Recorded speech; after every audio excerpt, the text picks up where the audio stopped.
हाय लोगोफोर आं दिनै अयानाव थांनो नागिरदों अयानाव ओरैनो बेरायनो थांनो नागिरदों आरो थ' अब्ला बेरायनो थांलाबायनोसै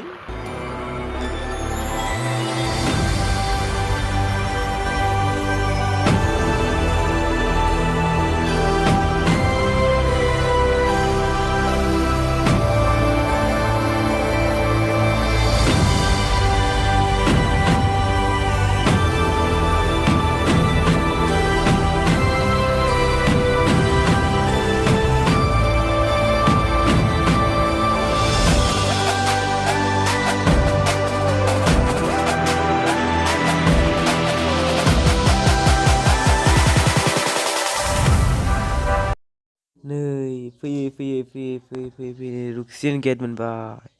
नै बेनिफ्रायनो अरुणाचल नाङो आरो बै गेटनिफ्रायनो अरुणाचलावसो हाबगोन अरुणाचल वाइ अरुणाचल मोनबाय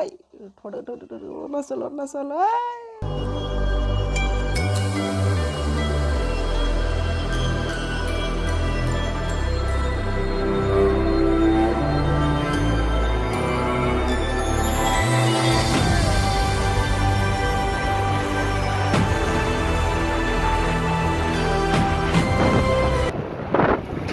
नै लोगोफोर बियो पबारिजाब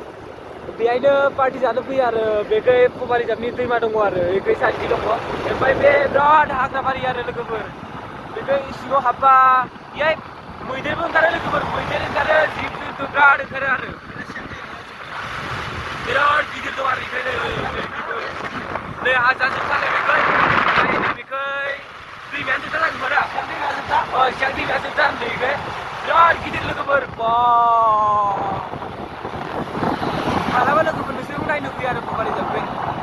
सिगां दैमायावनो पार्टि जायो आरो मानसिफ्रा बेखै सिगां दैमाया जोबथा होनो ओमफ्राय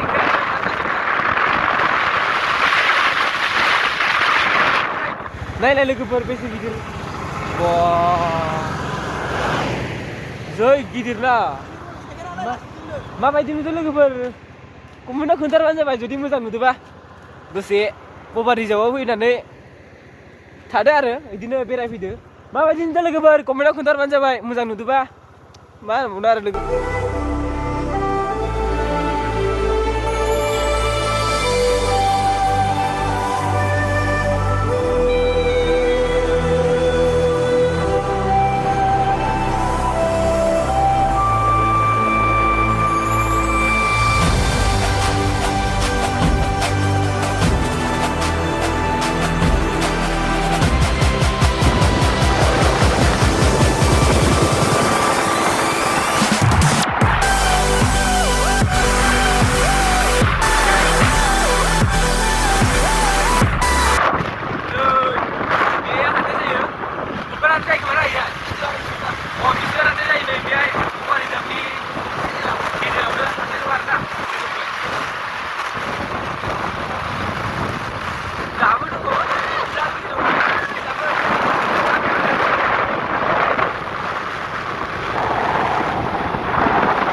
नै लोगोफोर बेनोलाय अयाना